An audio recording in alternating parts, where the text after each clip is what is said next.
quand l'Afrique, avec 4 défaites en autant de sorties, la question du professeur émérite Joseph Kizerbo mérite bien d'être posée à ce mondial russe après l'Égypte, le Maroc et le Nigeria. C'est la Tunisie qui a effectué une entame malheureuse cet après-midi. À demain l'Afrique peut-être. Tous les espoirs du continent reposent sur les Lions de la Teranga qui affrontent les Bialo-Orly de Pologne. Le ministère des Sports et des Loisirs réfléchit, cherche des voies et moyens pour améliorer la contribution des sports et des loisirs à la croissance de l'économie nationale. La préoccupation réunie depuis ce matin à Ouagadougou, 400 acteurs directs ou indirects qui réfléchissent dans le cadre d'un séminaire. Pour en parler, nous recevons M. Bourema Sorissi, le directeur de cabinet du ministère des Sports et des Loisirs. Et voilà plus de 2 semaines que le championnat national de football de première division saison 2017-2018 a touché à sa fin avec le sac des buffles de l'association sportive des fonctionnaires de Bourg-Dioulasso qui succède au Rail Club du Kadiogo. Que peut-on retenir du marathon footballistique national D1, D2, D3, toutes divisions confondues? Des réponses avec le secrétaire exécutif de la Ligue de football professionnel, le capitaine Ahmed Ouedraogo. Mesdames et messieurs, amis du sport, merci d'être au rendez-vous du sport sur la RTB, le groupe Média Leader. Tous pareils, les pays africains dans le club de la vague au mondial russe. Après l'Égypte, le Maroc et le Nigeria, c'est la Tunisie qui vient d'essuyer un revers face à l'Angleterre dans la première journée du groupe G. Après avoir inscrit le premier but africain dans la compétition, les Aigles de Carthage se sont brûlés les ailes en toute fin de partie. Kalfa Ouattara. Le mondial se poursuit et se ressemble pour les Africains. 20 ans après, bis repetita. Comme en 1998, l'Angleterre lance sa Coupe du Monde face à la Tunisie. À Volgograd, les Aigles de Carthage n'ont pas pu faire taire les pronostics dans ce groupe G. La Tunisie subit dès les premières secondes. Les miracles de son gardien Mouye Hassen permettent de garder les cages inviolées, mais pas pour longtemps. À la 11e minute, le deuxième meilleur buteur de la Première Ligue ouvre le score. Il reprend un ballon dégagé par les gardiens tunisiens au deuxième poteau. 1-0 pour l'Angleterre. Il a fallu attendre la 26e minute pour enfin assister au réveil des Tunisiens. 33e minute, les bateaux tunisiens démarrent au point depuis le début de la partie bénéficient d'une offrande. Penalty pour la Tunisie. Sassi rétablit la parité au score. C'est le premier but africain dans ce mondial russe après 4 matchs. Dans les arrêts de jeu, la Tunisie peut dire merci au poteau de Lingard. Un but partout. À la pause, un score flatteur pour la Tunisie. À la reprise, les 3 lions peinent à réjouir. Les coéquipiers de Harry Kane sont inoffensifs. La Tunisie est bien en place jusqu'à la fin du temps réglementaire. Dans les arrêts de jeu, les Aigles de Carthage craquent. Sur ce corner, Harry Kane oublié au deuxième poteau, signe son doublé. 2-1. L'Angleterre s'en sort, comme en 1998. Voilà donc l'Angleterre s'en sort et c'est la Tunisie qui est dans le doute. Plus tôt dans l'après-midi, dans ce même groupe G, la Belgique avait écrasé le Panama 3-0. Situation donc dans ce groupe. Première Belgique 3 points plus 3, deuxième Angleterre 3 points plus 1, troisième Tunisie 0 points moins 1 et quatrième Panama 0 points moins 3. Alors je vous l'annonçais en titre, le directeur de cabinet du ministère des Sports et des Loisirs, M. Bourema Sorissi, est sur ce plateau. Actualité oblige, nous allons lui permettre de se prononcer sur ce mondial avec la prestation ou les prestations des Africains. Bonsoir. Bonsoir. Comme on dit. Bonsoir. Voilà. Bonsoir, merci d'être venu sur notre plateau. Alors, avant d'arriver au sujet qui vous amène ici, on va parler de l'actualité du football mondial. Vous avez vu les 4 premières équipes africaines qui ont fait leur apparition déjà du côté de la Russie. Vous êtes déçus? Bien entendu, on ne peut qu'être déçu puisque 4 matchs à 4 défaites, un seul but marqué. Et je pense qu'on s'attendait à mieux. Bon, quand cela ne tienne, nous sommes qu'au début du mondial. On espère que d'ici là, les équipes africaines vont se ressaisir Mais bon, lorsque nous avons regardé le match de cet après-midi, nous avons vu quand même que le fossé qui nous sépare des grandes nations est assez béat. Donc ça veut dire qu'il faut encore travailler et toujours travailler pour le continent pour essayer de réduire en tout cas ce fossé. Bon, vous avez également parlé du Sénégal qui rentre en compétition demain. On espère en tout cas que les Lions de la Teranga vont enfin rapporter la première victoire pour le continent africain. Peut-être que les trois, quand on regarde un peu les défaites des 4 premières équipes, c'est en toute fin de partie que les équipes craquent. Cela peut servir de leçon déjà au Sénégal? Bon, je pense qu'il faut que, enfin, en tout cas pour moi, le Sénégal doit rentrer demain, en tout cas dans l'arène, avec l'ambition de s'imposer. Puisque si on regarde les prestations des 4 autres équipes, elles ont essayé toutes de jouer le nul. Le nul en football, c'est risquant, hein, parce que lorsque vous courez derrière le ballon pendant 90 minutes, ça veut dire qu'à un moment donné, vous finissez par fatiguer et puis par craquer. Donc il faut que le Sénégal soit demain beaucoup plus conquérant. Qu'il essaie aussi, lui, d'avoir la possession du ballon au lieu de passer le temps à courir derrière le ballon. Parce que là, si on joue le nul, on ne sait jamais ce qui peut se passer. On dit que le football se joue toujours à 90 minutes, bon, plus généralement les 4 à 5 minutes d'arrêt de jeu. Donc ça veut dire qu'il faut être concurrent demain, il faut rentrer sur le terrain de l'ambition. Alors, on sait qu'aujourd'hui, les espoirs de l'Afrique, c'est de pouvoir percer ce plafond-là des demi-finales qu'on n'a jamais atteint lors d'une phase finale de Coupe du Monde. Est-ce qu'après ce que vous avez vu, en attendant de voir le Sénégal, il y a des motifs d'espoir? Bon, lorsqu'on regarde quand même la configuration des différents groupes, ça va être quand même un peu difficile. Voilà, parce que les équipes africaines ne sont pas tombées dans des groupes faciles. Elles sont face à généralement 2 nations qui sont sur le papier les plus fortes. Et on l'a vu depuis le début de la Coupe du Monde à quel niveau jouent les nations européennes. Il n'y a que l'Allemagne qui a perdu, sinon toutes les autres nations européennes ont gagné. Donc ça veut dire que généralement, historiquement, lorsque la Coupe du Monde se joue en Europe, c'est difficile que les équipes africaines ne s'imposent pas. Donc moi, en tout cas, je n'ai pas beaucoup d'espoir. Et à moins qu'en tout cas le terrain ne me démente, je pense que pour cette Coupe du Monde, ça va être difficile pour le continent africain. Alors, merci pour l'actualité plus en détail sur le mondial avec RTB Alerte SMS Orange en tapant au 447 étoile 447 étoile 4 et dièse. Amener le sport burkinabé a contribué à hauteur de 10% dans la croissance de l'économie nationale. C'est l'objectif du séminaire qui se tient depuis ce matin à Ouagadougou. Les 400 participants ont 3 jours pour proposer des voies et moyens pour améliorer la participation des sports et des loisirs à la croissance de l'économie nationale. Témoin de l'ouverture des travaux, Césaire Carrefour et Kalfa Ouattara. Débattre des problèmes du sport et des loisirs et appréhender la contribution que chacun peut apporter pour booster le développement du sport et des loisirs. C'est l'ambition de ce séminaire. Durant 3 jours, les acteurs du sport devront trouver les voies et moyens pour améliorer la contribution des sports et des loisirs à la croissance de l'économie nationale.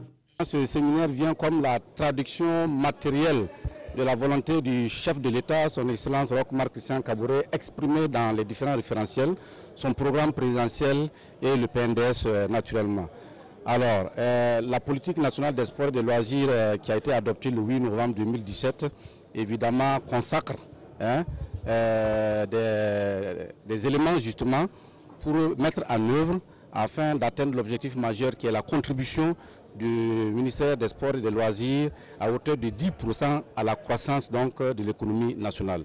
De ce point de vue, ce séminaire-là vient comme un rendez-vous de tous les acteurs, mais également des partenaires donc, du domaine du sport, pour que nous puissions ensemble dégager les pistes, les voies, pour très rapidement opérationnaliser donc, cette politique nationale des sports et des loisirs, pour nous permettre donc d'atteindre l'objectif escompté. Les travaux en commission et en plénière permettront de doter le ministère des Sports et des Loisirs d'un outil consensuel pour la conduite de ces activités. Nous allons mettre en place un comité donc, de suivi et évaluation qui va accompagner donc, la mise en œuvre du processus pour que de temps à autre nous puissions nous arrêter et regarder qu'est-ce qui est fait et qu'est-ce qui n'est pas fait. Et nous pensons qu'au sortir donc, du séminaire, alors, nous irons tout de suite à la mise en place donc, des industries de sport ou au renforcement de celles qui existent déjà. Le rendez-vous de Ouagadougou devra permettre au sport burkinabé d'être plus compétitif et de s'inscrire dans la durée.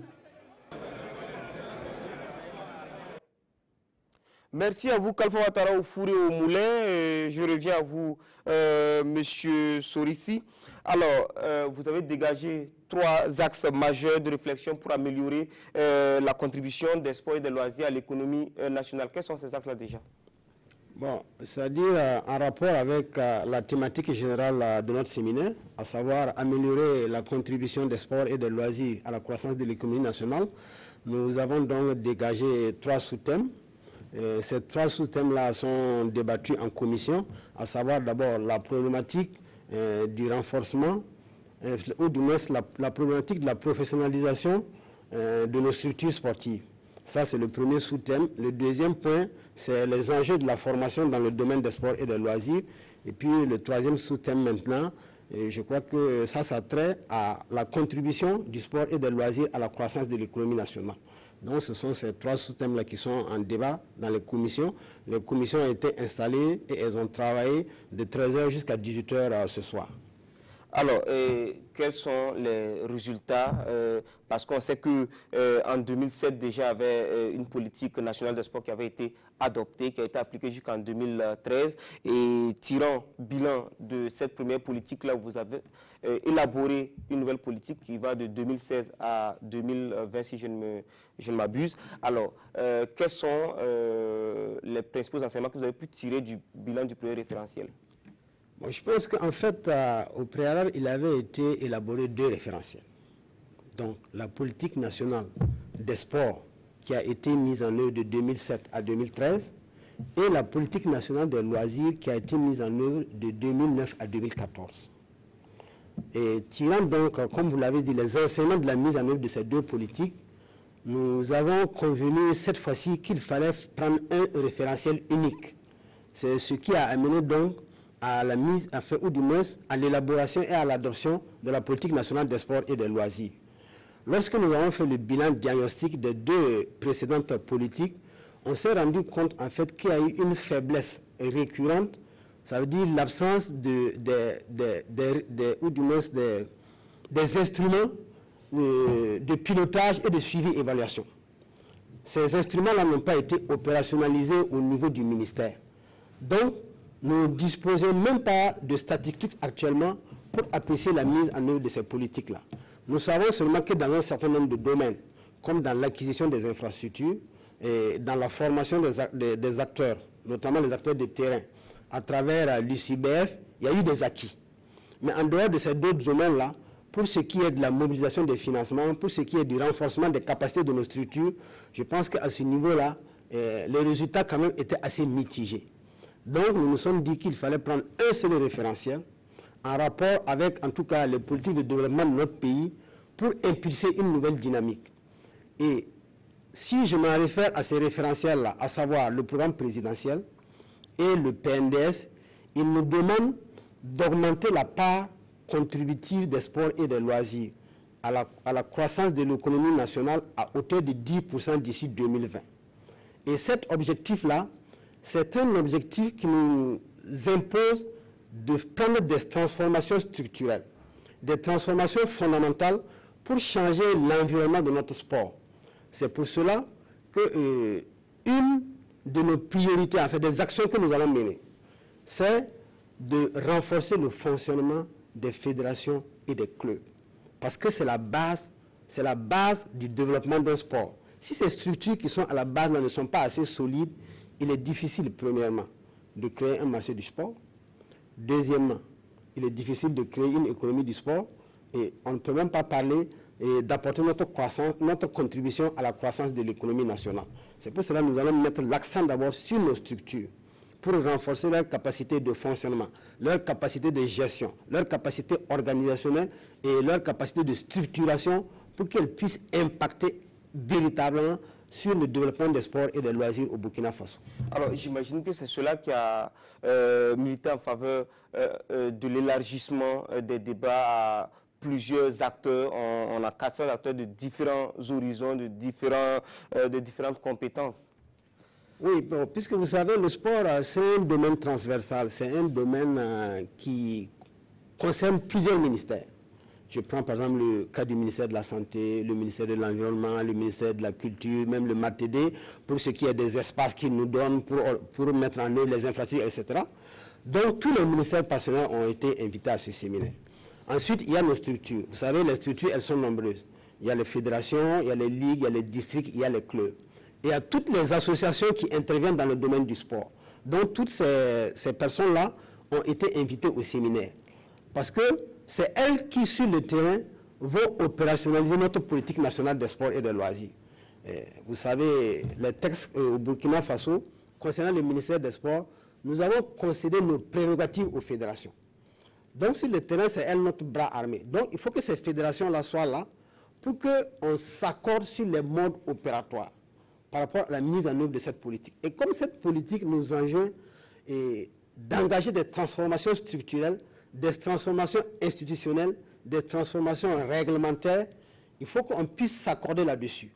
Et donc, au sortir du séminaire, nous espérons que les recommandations qui seront faites, les propositions de réforme qui seront faites, vont nous permettre en tout cas d'engager rapidement des actions pour aller vers la création d'un marché du sport, vers la création d'une économie des sports, pour qu'effectivement nous puissions impacter sur la croissance de l'économie nationale en général.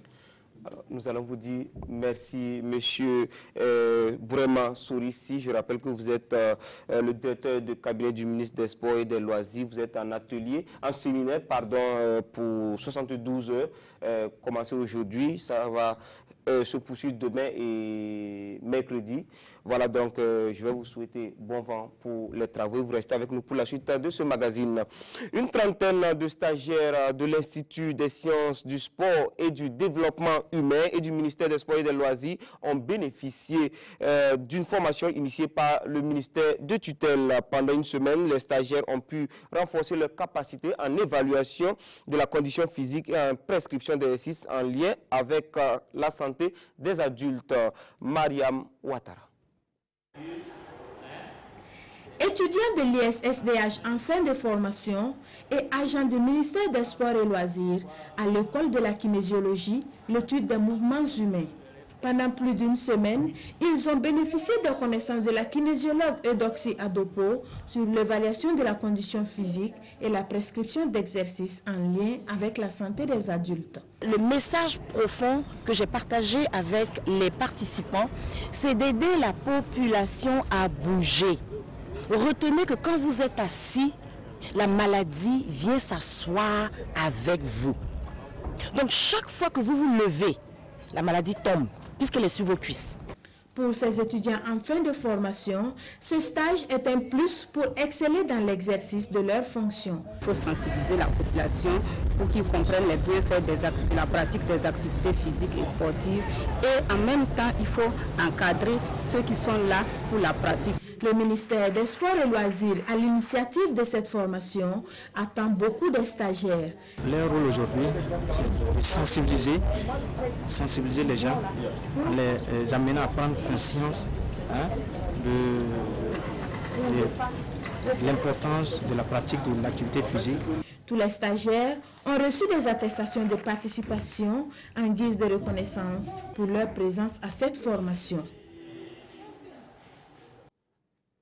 La saison 2017-2018 de football est officiellement terminée au Burkina. L'heure est au bilan. La rédaction du service des sports de la RTV marque une halte pour donner quelques chiffres du championnat national de football de première division, du sacre de l'ASFB à la descente de Beau Sport et de Santos. Toutes les statistiques irrelatives sont livrées par Salif Ouedraogo. 52 ans après son dernier sacre, l'AS fonctionnaire de Bobo se fait couronner au sommet du Faso Foot. Un sacre avec la manière des Biflus qui ont atteint la barre des 60 points cette saison. Avec la manière, car sur les 5 dernières saisons, c'est le seul champion ayant une avance de plus de 5 points sur son dauphin. L'ASFB a terminé la saison avec 8 points d'avance sur le Rail Club du Kadiro, champion de Burkina sortant. Avec la manière, car le nouveau champion a aussi terminé sa saison en décrochant la palme de la meilleure attaque avec 38 réalisations.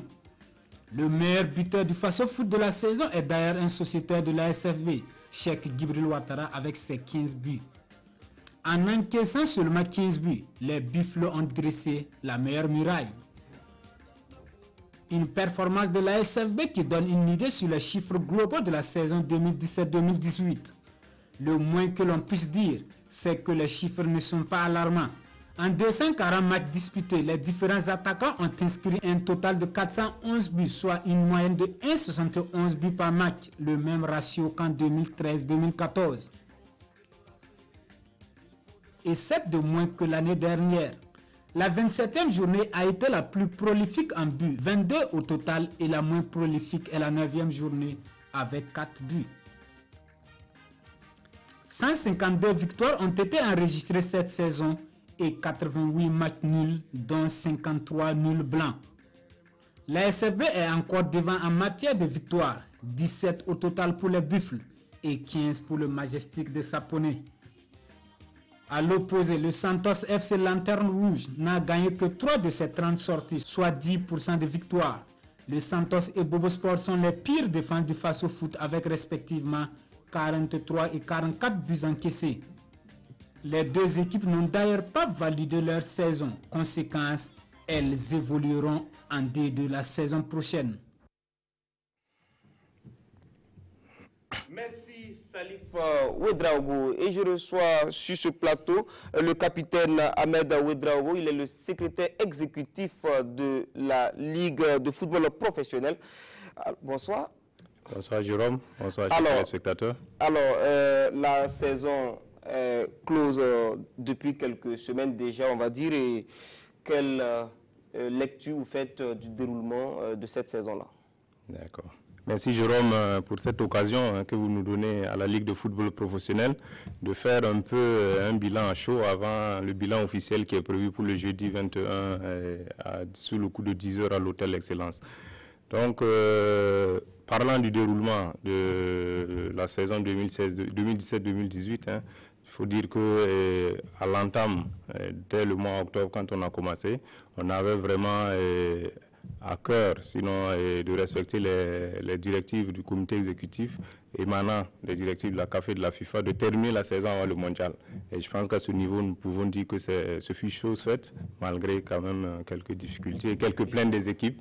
Mais voilà, naturellement, en termes de difficultés, je pense qu'on a eu un calendrier un peu très chargé, parce qu'on a pu tenir quand même les phases aller avant le CHAN, afin de permettre à l'équipe nationale locale d'aller vraiment nous représenter vaillamment au Maroc. Bon, même si après ça n'a pas été le cas. Ce qui s'est passé. Voilà, et ça permettait aussi du même coup à nos équipes en campagne africaine d'avoir 15 matchs dans les jambes avant le début du tournoi.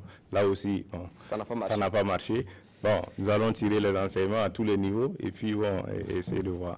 Sinon, en termes de difficultés, cette année, vraiment, sur le plan organisationnel, on peut dire qu'on a eu la baraka. Il y a eu moins de problèmes, même au niveau des équipes, au niveau des différents secrétaires généraux, comparativement à la saison dernière où il y avait pas mal de plaintes par rapport aux différents matchs, il y avait plein de litiges. Je pense que cette année, c'est vrai que l'enjeu par rapport à la deuxième division où l'année dernière on a 5 équipes qui devaient être reléguées, cette année on avait 3 équipes, donc bon, les gens ont chaussé les crampons pour vraiment se battre sur le terrain afin de pouvoir naturellement rester en deuxième division, sinon monter en première division. Et justement, on avait 2 poules de 12 équipes en D2. Quand sera-t-il l'année prochaine? Pour la saison prochaine, toujours dans le cadre des réformes au niveau du comité exécutif, nous allons évoluer. Je pense que c'était déjà inscrit dans le règlement du championnat 2017-2018. Nous allons évoluer avec 2 poules de 10. Donc on a 3 équipes qui ont été reléguées dans les 2 poules et on a une équipe de D3 par poule qui monte et naturellement les 2 équipes de première division qui sont reléguées. Donc on aura 2 équipes de 10. 2 poules de 10 en deuxième division. Alors, on parle aussi de professionnalisation de la D2. Vous commencez à sourire. Oui, parlons d'abord de la professionnalisation du championnat pro, parce que bon, je pense que c'est plus la professionnalisation du football de façon générale qui est un des... Ce championnat D1 qui est professionnel, est-ce qu'il est rentable? Rentable, je ne dirais pas, parce qu'au regard des chiffres, vous fréquentez les stades, les terrains tous les week-ends, vous voyez qu'il n'y a pas beaucoup d'affluence. Et quand on regarde le coût de l'organisation du championnat, vraiment sous le contrôle des financiers, je pense qu'on avoisine en tout cas pratiquement les 200 millions pour la saison. Et quand on regarde par rapport aux chiffres que nous avons déjà actuellement, bilan de la saison en cours, on est vraiment très en deçà des attentes. Très en deçà, c'est que vous n'avez pas encore les... Voilà, on n'a pas... Oui, mais une estimation.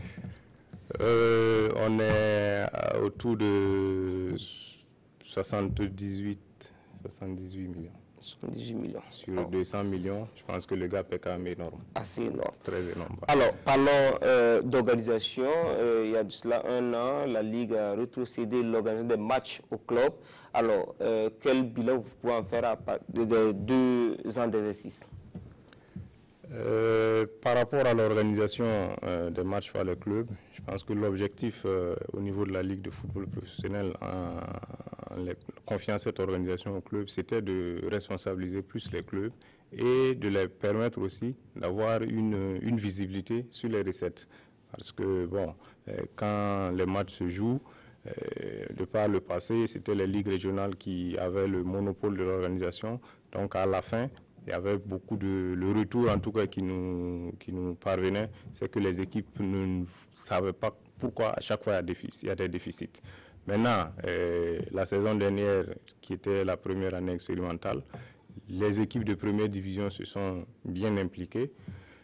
A contrario, cette saison, j'avoue qu'au niveau de la Ligue, quand nous avons fait un peu le bilan, même certains de vos collègues n'ont pas cessé de le clamer haut et fort, parce qu'il y a des matchs où, par exemple, vous arrivez 10 minutes après le coup d'envoi, vous n'avez pas la feuille de match, la feuille de presse. Donc, naturellement, ça, c'est les défauts d'organisation. On va faire le bilan avec les équipes et puis, bon, tirer les leçons, les enseignements, parce que de toute façon, nous n'avons pas le choix, il faut qu'on y aille, parce que c'est en insistant et en tout cas en améliorant notre manière de faire que nous allons pouvoir organiser les matchs sur nos différents terrains. Je parle des équipes des différents clubs de première division et deuxième surtout. Alors, en terminant la saison plus tôt que d'habitude, c'est pour s'inscrire dans un format international. Alors, on se pose logiquement la question, à quand le début de la saison prochaine? Le début de la saison prochaine va s'inscrire également dans ce calendrier international. Donc, notamment, nous allons démarrer le 31 août et pour clore la saison au plus tard le 31 mai. Nous espérons avoir le calendrier dans les semaines à venir. Inch'Allah, je pense que lors de la conférence de presse bilan qui est prévue pour jeudi, nous allons faire une présentation du calendrier et sous réserve en tout cas des amendements des différents clubs qui viendront en tout cas corriger quelques détails, mais il sera présenté dans son ensemble jeudi. Merci à vous, capitaine Ahmed Ouedraogo, pour tous ces éclairages. Je rappelle que vous êtes le secrétaire exécutif de la Ligue de football professionnel. Donc rendez-vous jeudi pour le bilan chiffré. Pour le coup de 10 h à Excellence Hotel. Nous y serons. Merci, vous restez avec nous pour la suite de ce magazine. Namougou s'est offert l'édition 2018 de la Coupe du maire de Tamba en dominant Nagré sur le score sans appel de 3-0. Seydou Nikema et Ibrahim Sanou depuis Fadangourma. Les populations des 34 villages de la commune de Fadangourma se mobilisent autour de la Coupe du maire dénommée Coupe Inter-Village Tamba. À cette finale, Namougou croise les crampons avec Nagré habillé en blanc. Dès le coup d'envoi, Nagré impose son jeu pendant les 5 premières minutes. Namougou reprend le match. Les joueurs jouent collectif et obtiennent un coup franc à la 22e minute. Amos Beouba profite ouvrir le score pour son équipe. C'est une activité qui permet aux jeunes surtout de pouvoir se mettre ensemble et de pouvoir regarder ensemble dans la même direction. Elles ont appris à se connaître pendant plus de 2 mois. Elles ont appris à se respecter, chacun suivant ses qualités, et nous en sommes heureux aujourd'hui. À la reprise, Nagré concède un autre coup franc qui est cette fois-ci transformé par l'autre Amos Souba de Namungu. Les joueurs de Nagré ne baissent pas les bras, mais sont impuissants devant les buts de Namungu. Dans les arrêts de jeu, Daniel Ouba offre le break. Score final, 3 buts à 0 en faveur de Namungu. Pour nous, c'est une très grande joie parce qu'on a souhaité ça il y a longtemps. Satisfait du côté des autorités. Le sport a un effet rassembleur, le sport a un effet, je dirais, dynamisant, et donc c'est une très belle initiative qu'il nous a été donné d'assister. On a été gratifié d'un très beau match et le meilleur a gagné. Et je pense que si ça continue de cette façon, il y a des chances que la province du Gourma s'inscrive, j'allais dire, dans des ambitions d'aller en première division. Rendez-vous est donc pris l'année prochaine pour la 2e édition. Une compétition est née dans les Cascades, le Grand Prix cycliste des Cascades, dont la génitrice est l'association des jeunes pour le développement des Cascades. La première édition disputée la semaine dernière a été remportée par Aruna Ilboudo de l'association des jeunes cyclistes de Koudougou. Jean-Modeste Oudraogo. 63 coureurs de 17 clubs du pays sur le départ de Saint-Loup à Banfora pour la première édition du Grand Prix cycliste des Cascades. 125 km à parcourir. Après 20 km de course, un trio amené par Paul Daumont prend la direction des opérations et cavale jusqu'à Banfora.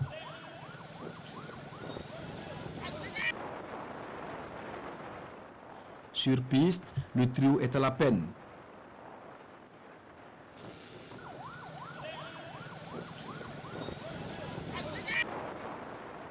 Il est rattrapé, puis dépassé.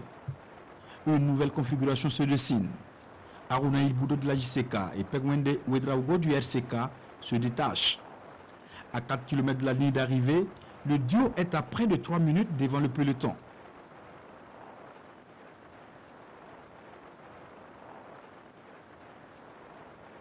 Le duo de route se transforme en duel d'arrivée, remporté haut les mains par Aruna Ilboudo qui signe sa 7e victoire en carrière avec une vitesse moyenne d'environ 41 km/h. Nous sommes très satisfaits de cette première édition. C'est vrai que c'est une édition d'essai, mais je pense que nous avons beaucoup appris lors de cette course et nous dit que nous pouvons améliorer davantage la compétition. Ceux qui ne croyaient pas à l'initiative, je peux leur dire aujourd'hui, vous pouvez faire confiance à cette initiative. Nous avons fait avec les moyens de bord. Nous nous sommes battus et maintenant la mayonnaise a pris. Nous demandons seulement le soutien des uns et des autres pour que cette initiative-là ne reste pas à la première édition. Vous avez vu l'engouement qu'il y a eu pour ce Grand Prix-là. Vous avez vu le monde qu'il y a eu. Vous avez vu, on a pu découvrir en tout cas pas mal de choses dans cette région. Donc, ce qui m'a poussé, c'était d'accompagner Firmin parce que ça allait permettre aux jeunes, en tout cas, de se retrouver. Ça allait permettre à la population, en tout cas, de communier autour d'un même objectif. Ça allait permettre également à la région d'être visible. Le gouvernorat s'engage, l'administration s'engage à l'accompagner. Et je profite de ça pour inviter les jeunes des Cascades à s'inscrire dans le club, à s'entraîner et à devenir de bons cyclistes pour un jour représenter le Burkina Faso dans les compétitions internationales. Le sociétaire de la JCK, pour sa première place, empoche 200 000 francs CFA et brandit le trophée de vainqueur de la première édition du Grand Prix cycliste des Cascades. Mais que ce fut difficile. Sur les 63 au départ, une vingtaine seulement a pu franchir la ligne d'arrivée. Rendez-vous donc en 2019. Et revoilà Charles Kaboré sur le terrain du social. Le capitaine des étalons, en collaboration avec l'association Deme, fait un don de matériel au CSPS de la trame d'accueil de Ouaga 2000. Les détails avec Mahamadi Ouina. Cette image matérialise le don de matériel médical au CSPS de la trame d'accueil de Ouagadougou. Le matériel, ça concerne tout ce qui peut permettre à un enfant qui vient de naître d'être dans de bonnes conditions. Voilà. C'est-à-dire on a envoyé des lits bébés, des matelas, on a envoyé un micro-ondes. Un micro-ondes, ça fait partie, c'est fondamental. Parce que ça permet aux sages-femmes, à la mère qui vient d'accoucher, de ne pas faire du feu, de pouvoir chauffer ce qu'elle veut. Et c'est plus rapide et c'est écologique. Mobilisé par l'association Desmin et le capitaine Charles Kaboré, ce matériel a été remis en présence des étalons Alain Sigrid Traoré et Bertrand Traoré. Nous on est venu accompagner cette action qu'il faut saluer. Et voilà, si on est ici, c'est aussi grâce au capitaine Charles Kaboré. C'est lui qui nous a poussé vers cette action-là. Et pour le moins, ce dont est accueilli avec joie par les responsables du CSPS. On était vraiment dans le besoin. Voilà, comme vous savez que le matériel il est amené à s'user.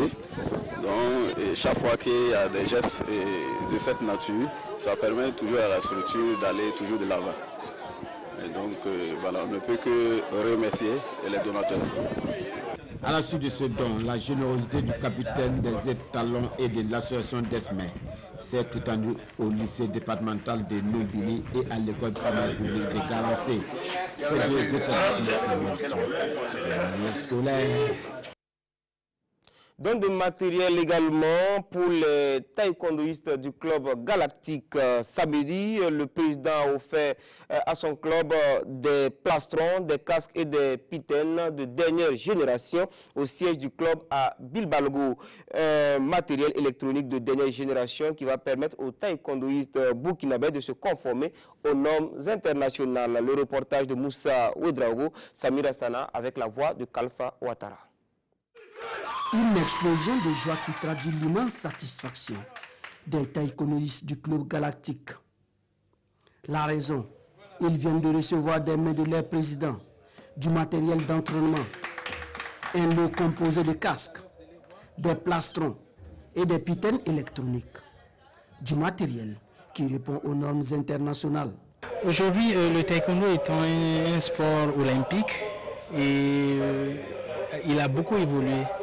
Et par conséquent, nos athlètes ici continuant à travailler dans des conditions antérieures, je dirais. Donc il était important que nos athlètes puissent avoir ce matériel-là en vue de pouvoir commencer déjà à s'y habituer pour ne pas être défavorisés une fois qu'ils sont en sortie internationale. Un équipement d'entraînement qui vient combler les besoins de ce club, mais aussi de tous les pratiquants du taekwondo au Burkina. C'est un matériel qui demande une nouvelle manière de travailler, une nouvelle manière de réfléchir sur le tatami. Donc nous allons mettre ce matériel à la disposition de nos athlètes pour qu'ils puissent se familiariser et se confronter en tout cas aux athlètes au niveau international. Donc nous sommes vraiment très contents de recevoir ce matériel. Ce n'est pas seulement pour Galactique. Voilà, c'est pour également tous ceux qui ont l'amour du taekwondo. Ça améliore l'entraînement parce que vous avez vu tout à l'heure, on a fait la démonstration avec. Et le nouveau plastron, en fait, c'est pas comme le plastron traditionnel. On ne tape pas n'importe où. L'essentiel, le but c'est de marquer les points là où sont les puces. Et il faut savoir capter là où sont les puces parce que ça communique avec les pitaines, c'est-à-dire les chaussettes qu'on porte, qui sont équipés aussi de puces. Donc il y a des points bien précis qu'il faut toucher pour marquer les points, et au plastron et au niveau de la tête. Un entraînement avec un équipement plus sophistiqué permettra d'engranger de bons résultats selon les bénéficiaires et les acteurs de la discipline. De quoi encourager les responsables à persévérer dans cette dynamique. Merci de nous avoir suivis. L'information continue sur YouTube RTV en direct. Merci.